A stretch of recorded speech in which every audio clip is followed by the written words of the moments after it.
ತುಂಬ ವರ್ಷಗಳ ಹಿಂದಿನ ಘಟನೆ. ಒಂದೂರಲ್ಲಿ ಒಂದು ಚಿಕ್ಕ ಸಂಸಾರ ವಾಸವಾಗಿರುತ್ತೆ.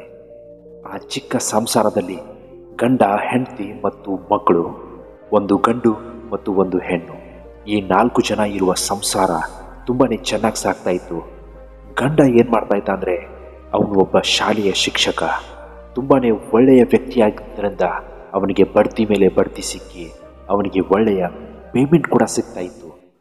ತುಂಬು ಸಂಸಾರದ ಕುಟುಂಬದಲ್ಲಿ ಯಾವುದೇ ಒಂದು ಲೋಪದೋಷ ಕಾಣದೆ ಒಳ್ಳೆಯ ಆರೋಗ್ಯದಿಂದ ತುಂಬ ಸಂತೋಷದಿಂದ ಸಾಗಿಸ್ತಾ ಇದ್ರು ಜೀವನವನ್ನು. ಒಂದು ದಿನ ಆ ಶಿಕ್ಷಕನಿಗೆ ಮನಸ್ಸಿನಲ್ಲಿ ಏನು ಬರುತ್ತೆ ಅಂದರೆ, ಈ ಸಂಸಾರ ನನ್ನಿಂದನೇ ನಡೀತಾ ಇದೆ. ನನ್ನ ಮಗ ನಾನಿರೋದ್ರಿಂದನೇ ಶಾಲೆ ಕಲಿತಾ ಇದ್ದಾನೆ. ಅಷ್ಟೊಂದು ದುಡ್ಡು ಕೊಟ್ಟು ಅವನು ಒಳ್ಳೆಯ ಸ್ಕೂಲ್ನಲ್ಲಿ ಕಲಿತಾ ಇದ್ದಾನೆ ಅಂದರೆ ಅದಕ್ಕೆ ನಾನೇ ಕಾರಣ. ಇನ್ನು ನನ್ನ ಮಗಳು, ಅವಳಿಗೆ ಒಳ್ಳೆಯ ವಿದ್ಯಾಭ್ಯಾಸ ಕೊಟ್ಟಿದ್ದು ನಾನೇ. ನಾನಿರೋದ್ರಿಂದನೇ ಅವಳು ಅಷ್ಟೊಂದು ಚೆನ್ನಾಗಿ ಮಾರ್ಕ್ಸ್ ತೆಗಿತಾ ಇರೋದು. ಇನ್ನು ನನ್ನ ಹೆಂಡತಿ, ನಾನಿರೋದ್ರಿಂದನೇ ಅವಳು ಮನೆಯಲ್ಲಿ ನನಗೆ ಎಲ್ಲವನ್ನ ತಂದು ಅಡುಗೆ ಮಾಡಿ ಹಾಕ್ತಾ ಇದ್ದಾಳೆ. ನಾನೇ ಕೊಡದೇ ಇದ್ದರೆ ಅವಳೇನಿಂದ ಹಾಕ್ತಾಳೆ. ಈಗ ನಾನಿಲ್ಲದೆ ಇದ್ದರೆ ಈ ಸಂಸಾರ ದಿಕ್ಕಾಪಾಲಾಗಿ ಹೋಗುತ್ತೆ ಅಂತ ಅವನ ಮನಸ್ಸಿನಲ್ಲಿ ಏನಿಲ್ಲದ ಯೋಚನೆಗಳು ಬರೋದಕ್ಕೆ ಶುರುವಾಗುತ್ತೆ. ನಾನೇ ಇಲ್ಲದೆ ಇದ್ದರೆ ನನ್ನ ಸಂಸಾರ ನಡೆಯೋದಾದರೂ ಹೇಗೆ? ನಾನಿಲ್ಲದೆ ಏನೂ ಇಲ್ಲ, ನಾನಿಲ್ಲದೆ ಈ ಸಂಸಾರ ನಡೆಯೋದಿಲ್ಲ ಅನ್ನೋ ಅಹಂ ಭಾವನೆ ಆ ವ್ಯಕ್ತಿಯ ಮನಸ್ಸಿನಲ್ಲಿ ಮೂಡೋದಕ್ಕೆ ಶುರುವಾಗುತ್ತೆ. ಹೀಗೆ ಒಂದು ದಿನ ಅವನಿರೋ ಊರಿನಲ್ಲಿ ಒಂದು ಕಾಡಿರುತ್ತೆ. ಆ ಕಾಡಿನಲ್ಲಿ ಒಬ್ಬ ಮಹಾತ್ಮರು ವಾಸವಾಗಿರ್ತಾರೆ. ಅವರು ಯಾವಾಗಲೂ ಜಪ, ತಪಸ್ಸು ಅಂತ ಅವರ ಇಡೀ ದಿನವನ್ನು ಕಾಡಿನಲ್ಲೇ ಕಳೀತಾ ಇರ್ತಾರೆ. ಆ ಮಹಾತ್ಮರ ಬಳಿ ಈ ವ್ಯಕ್ತಿ ಹೋಗಿ ಅವರ ಮುಂದೆ ಈ ಪ್ರಶ್ನೆಯನ್ನು ಕೇಳ್ತಾನೆ. ಮಹಾಪ್ರಭು, ನನ್ನದು ಒಂದು ಚಿಂತೆ ಕಾಡ್ತಾ ಇದೆ. ನನ್ನ ಮನಸ್ಸಿನಲ್ಲಿ ಪ್ರತಿದಿನ ಒಂದು ಚಿಂತೆ ಕಾಡ್ತಾ ಇದೆ. ಅದೇನೆಂದರೆ, ನಾನೇ ಶ್ರೇಷ್ಠ. ನನ್ನ ಮನಸ್ಸಿನಲ್ಲಿ ನಾನು ಯಾಕೆ ಈ ಭಾವನೆಯನ್ನು ಮೂಡಿಸ್ಕೋತಾ ಇದ್ದೀನಿ ಅನ್ನೋದು ನನಗೆ ಸ್ವಲ್ಪನೂ ಗೊತ್ತಾಗ್ತಾ ಇಲ್ಲ. ಆಗ ಆ ಮಹಾತ್ಮರು ಹೇಳ್ತಾರೆ, ಹೇಳು ಮಗು, ಅದೇನು ನಿನ್ನ ಮನಸ್ಸಿನಲ್ಲಿ ಭಾವನೆ? ನಾನೇ ಶ್ರೇಷ್ಠ ಅನ್ನುವ ಮನಸ್ಸಿನಲ್ಲಿ ಯಾಕೆ ಬರ್ತಾ ಇದೆ ಅಂತ ಕೇಳ್ತಾನೆ. ಅದಕ್ಕೆ ಉತ್ತರಿಸಿದ ಆ ವ್ಯಕ್ತಿ, ಪ್ರಭು, ನಾನೊಬ್ಬ ಶಿಕ್ಷಕ. ನಾನು ಸುಮಾರು 30ರಿಂದ 35 ವರ್ಷಗಳವರೆಗೆ ಸರ್ಕಾರಿ ಸೇವೆಯಲ್ಲಿದ್ದೀನಿ. ನಾನಿಲ್ಲದೆ ನನ್ನ ಮಕ್ಕಳು ಬೆಳೆಯೋದಕ್ಕಾಗ್ತಾ ಇರಲಿಲ್ಲ. ನಾನಿಲ್ಲದೆ ನನ್ನ ಹೆಂಡತಿ ಬದುಕೋಕ್ಕಾಗ್ತಾ ಇರಲಿಲ್ಲ. ನನ್ನ ಮನೆ, ನನ್ನ ಸಂಸಾರ, ನನ್ನ ಹೆಂಡತಿ, ಮಕ್ಕಳು ಎಲ್ಲವೂ ನನ್ನ ಮೇಲೇ ಡಿಪೆಂಡ್ ಆಗಿದೆ. ನಾನಿಲ್ಲದೆ ಇದ್ದರೆ ನನ್ನ ಸಂಸಾರ ನಡೆಯೋದಕ್ಕೆ ಸಾಧ್ಯನೇ ಇಲ್ಲ. ಅವರೆಲ್ಲ ಹೇಗೆ ಬದುಕ್ತಾರೆ? ನನ್ನ ಮೇಲೇ ಅವಲಂಬನೆಯಾಗಿರುವ ಇವರು ನಾನಿಲ್ಲದೆ ಹೇಗೆ ಬದುಕ್ತಾರೆ ಅನ್ನೋ ಚಿಂತೆ ನನ್ನನ್ನು ಕಾಡ್ತಾ ಇದೆ ಪ್ರಭು ಅಂತಾನೆ. ಅದಕ್ಕೆ ಆ ಮಹಾತ್ಮರು ಹೇಳ್ತಾರೆ, ನಾನು ಹೇಳಿದ ಹಾಗೆ ನೀನೊಂದು ಕೆಲಸ ಮಾಡು ಮಗು. ನಾನು ಹೇಳಿದ ಹಾಗೆ ನೀನು 2 ವರ್ಷಗಳವರೆಗೆ ಈ ನಿನ್ನ ಊರಲ್ಲಿ ಕಾಲಿಡಬೇಡ.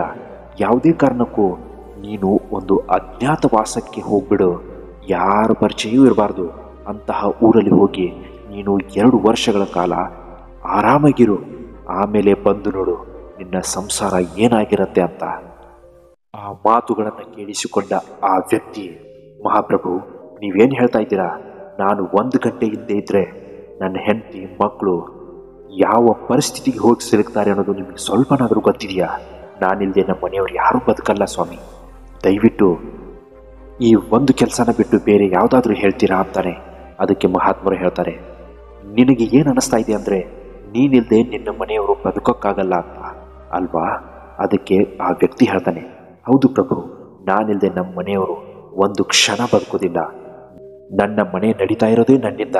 ನನ್ನ ಮಕ್ಕಳು, ನನ್ನ ಹೆಂಡತಿ, ನನ್ನ ಸಂಸಾರ ನಡೀತಾ ಇರೋದೇ ನನ್ನಿಂದ. ಅಂದಮೇಲೆ ನಾನು ಇಲ್ಲಿಂದ ಹೋದ್ಮೇಲೆ ನನ್ನ ಹೆಂಡತಿ, ಮಕ್ಕಳು ದಿಕ್ಕಾಪಾಲಾಗಿ ಹೋಗ್ತಾರೆ. ನಾನು ಈ ಕೆಲಸ ಮಾಡೋಕ್ಕಾಗಲ್ಲ ಅಂತಾನೆ. ಅದಕ್ಕೆ ಮಹಾತ್ಮರು ಹೇಳ್ತಾರೆ, ನೋಡು ಮಗು, ನಾನು ಹೇಳಿದ ಹಾಗೆ ಕೇಳು. ನೀನು 2 ವರ್ಷಗಳವರೆಗೆ ಯಾವುದೇ ಕಾರಣಕ್ಕೂ ನಿನ್ನ ಊರಿಗೆ ಕಾಲಿಡಬೇಡ. ನಂತರ ಬಂದು ನೋಡು, ನಿನಗೊಂದು ದೊಡ್ಡ ಆಶ್ಚರ್ಯ ಕಾದಿರುತ್ತೆ ಅಂತ ಹೇಳ್ತಾರೆ. ಅದಕ್ಕೆ ಒಪ್ಪಿದ ಆ ವ್ಯಕ್ತಿ ಮನೆಯಲ್ಲಿ ಸ್ವಲ್ಪನೂ ಯಾವುದೇ ಕಾರಣಕ್ಕೂ ಒಂದು ವಿಷಯನೂ ಹೇಳದೆ ದೊಡ್ಡ ಊರಿಗೆ, ಅಂದರೆ ಬೇರೆ ಊರಿಗೆ ಟ್ರಾನ್ಸ್ಫರ್ ತಗೊಂಡು ಹೋಗ್ಬಿಡ್ತಾನೆ. ಅಲ್ಲಿ ಆತ ಸೇವೆ ಸಲ್ಲಿಸ್ತಾ ಇರ್ತಾನೆ. ಈ ಕಡೆ ಆ ವ್ಯಕ್ತಿಯ ಹೆಂಡತಿ, ಮಕ್ಕಳು ತನ್ನ ತಂದೆಯನ್ನು, ತನ್ನ ಗಂಡನನ್ನು ಕಳ್ಕೊಂಡು ತುಂಬಾ ದುಃಖದಲ್ಲಿರ್ತಾರೆ. ಆ ಮಹಾತ್ಮರು ತನ್ನ ಊರಿನ ಹಿರಿಯರನ್ನು ಕರ್ಕೊಂಡು ಆ ವ್ಯಕ್ತಿಯ ಮನೆ ಕಡೆಗೆ ಹೋಗ್ತಾರೆ. ಮನೆಯೊಳಗೆ ಹೋಗಿ ಆ ವ್ಯಕ್ತಿಯ ಹೆಂಡತಿಗೆ ಮತ್ತು ಮಕ್ಕಳಿಗೆ ಹೇಳ್ತಾರೆ, ನಿನ್ನ ಗಂಡ ನನ್ನ ಹತ್ರ ಸಮಸ್ಯೆಗೆ ಪರಿಹಾರ ಅಂತ ಕೇಳೋದಕ್ಕೆ ಬಂದು ಹುಲಿಯ ಬಾಯಿಗೆ ಸಿಕ್ಕಾಕೊಂಡು ತನ್ನ ಪ್ರಾಣವನ್ನೇ ಕಳ್ಕೊಂಡ್ಬಿಟ್ಟ ಅಂತಾನೆ. ಅದಕ್ಕೆ ಹೆಂಡತಿ ಮಕ್ಕಳು ತುಂಬಾ ದುಃಖದಲ್ಲಿ ಅಳೋದಕ್ಕೆ ಶುರು ಮಾಡ್ತಾರೆ. ಸ್ವಲ್ಪ ದಿನ ಅಂದರೆ 8 ದಿನಗಳವರೆಗೆ ಆ ಮನೆಯಲ್ಲಿ ಸ್ಮಶಾನದ ಮೌನ ವಾತಾವರಣವಾಗಿರುತ್ತೆ. ಮುಂದೆ ಏನು ಮಾಡಬೇಕು ಅನ್ನೋ ಸಂಕಷ್ಟಕ್ಕೆ ಸಿಲುಕಿದ ಆ ಮಕ್ಕಳು ಮತ್ತು ಅವನ ಹೆಂಡತಿ ದಿಕ್ಕಾಪಾಲಾಗುವ ಸ್ಥಿತಿಯಲ್ಲಿ ಹೋಗಿ ತಲುಪ್ತಾರೆ. ಆಗ ಆ ಊರಿನ ಹಿರಿಯರೆಲ್ಲರೂ ಆ ಹುಡುಗಿಯ ಮದುವೆಯನ್ನು ಊರಿನ ಎಲ್ಲ ಮುಖಂಡರು ಸೇರಿ ಒಂದಾಗಿ ದುಡ್ಡನ್ನು ಹಾಕಿ ಮದುವೆ ಮಾಡ್ತಾರೆ. ಇನ್ನು ಉಳಿದಿರೋ ಮಗ ಏನಾಗ್ತಾನೆ ಗೊತ್ತಾ, ಒಂದು ದೊಡ್ಡ ಅಂಗಡಿಯಲ್ಲಿ ಕೆಲಸಕ್ಕೆ ಹೋಗ್ತಾನೆ. ಮೊದಲೇ ಆತನ ತಂದೆ ಆ ಹುಡುಗನಿಗೆ ತುಂಬಾ ಶಾಲೆ ಕಲಿಸಿದ್ರಿಂದ ಅವನು ಕೂಡ ಓದಿ ದೊಡ್ಡವನಾಗಿ ಬೆಳೆದಿರ್ತಾನೆ. ಅವನು ಸಮಯವನ್ನು ವ್ಯರ್ಥ ಮಾಡದೆ ಆ ಕೆಲಸ ಮಾಡ್ತಾ ಮಾಡ್ತಾ ಮನೆಯಲ್ಲಿ ಕೂತ್ಕೊಂಡು ಓದಿ ಸರ್ಕಾರಿ ಹುದ್ದೆಗೆ ಸೆಲೆಕ್ಟ್ ಆಗಿಬಿಡ್ತಾನೆ. ಅವನು ಕೂಡ ಸರ್ಕಾರಿ ಹುದ್ದೆಗೆ ಸೇರ್ತಾನೆ. 2 ವರ್ಷ ಕಳೆದು ಹೋಗುತ್ತೆ. ಆಗ ಆ ಹುಡುಗನ ತಂದೆ ಅವನ ಮನೆ ಕಡೆಗೆ ಬರ್ತಾನೆ.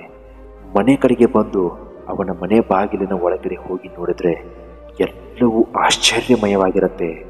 ಅವನು ಅಂದ್ಕೊಂಡಿರೋ ಥರ ಯಾರು ಅವರ ನೋವಿನಲ್ಲಿ ಮುಳುಗಿರೋದಿಲ್ಲ. ಎಲ್ಲರೂ ತಮ್ಮ ತಮ್ಮ ಕೆಲಸದಲ್ಲಿ ಬ್ಯುಸಿಯಾಗಿರ್ತಾರೆ. ಎಲ್ಲರೂ ತಮ್ಮ ತಮ್ಮ ಸಂತೋಷದಲ್ಲಿ ಮಗ್ನರಾಗಿರ್ತಾರೆ. ನಾನೇ ಎಲ್ಲ, ನನ್ನಿಂದಲೇ ಎಲ್ಲ, ನಾನಿಂದೆ ಏನೂ ಇಲ್ಲ ಅನ್ನುವ ಅಹಂಕಾರದ ಭಾವನೆ ಆ ವ್ಯಕ್ತಿಯ ಮನಸ್ಸಿನಲ್ಲಿ ಮೂಡಿರೋದ್ರಿಂದ ಅವನಿಗೆ ಆ ಕ್ಷಣವನ್ನು ಅರಗಿಸಿಕೊಳ್ಳಲು ಸಾಧ್ಯವಾಗುವುದಿಲ್ಲ. ಅದನ್ನು ನೋಡಿ ತುಂಬಾ ಬೇಜಾರಾಗ್ತಾನೆ. ಇದೇನಪ್ಪ, ನಾನಿಂದೆ ಒಂದು ಕ್ಷಣ ಇರದೆ ನನ್ನ ಹೆಂಡತಿ ಮಕ್ಕಳು ಇವತ್ತು ಇಷ್ಟೊಂದು ಸಂತೋಷದಿಂದಿದ್ದಾರೆ ಅಂದರೆ ಅದಕ್ಕೆ ಏನು ಕಾರಣ ಇರಬಹುದು ಅಂತ ಆ ಮಹಾತ್ಮರ ಬಳಿಗೆ ಹೋಗಿ ಕೇಳ್ತಾನೆ. ಮಹಾತ್ಮ, ನೀವು ಹೇಳಿದ್ದು ನಿಜ, ಒಂದು ಆಶ್ಚರ್ಯ ಕಾದಿರುತ್ತೆ ಅಂತ ಹೇಳಿದ್ರಿ. ಆದರೆ ಇಲ್ಲಿ ನೋಡಿದರೆ ನನಗೆ ವಿಚಿತ್ರವೊಂದು ಕಾದಿತ್ತು. ನನ್ನ ಹೆಂಡತಿ ಮಕ್ಕಳು ನನ್ನ ಯೋಚನೆಯಲ್ಲಿ ಸಾಯ್ತಾ ಇರ್ತಾರೆ ಅಂದ್ಕೊಂಡಿದ್ದೆ. ಆದರೆ ಅದೆಲ್ಲ ನಡೀಲಿಲ್ಲ. ಅವರ ಜೀವನದಲ್ಲಿ ಅವರು ಖುಷಿಯಾಗಿ ಇದ್ದಾರಲ್ಲ.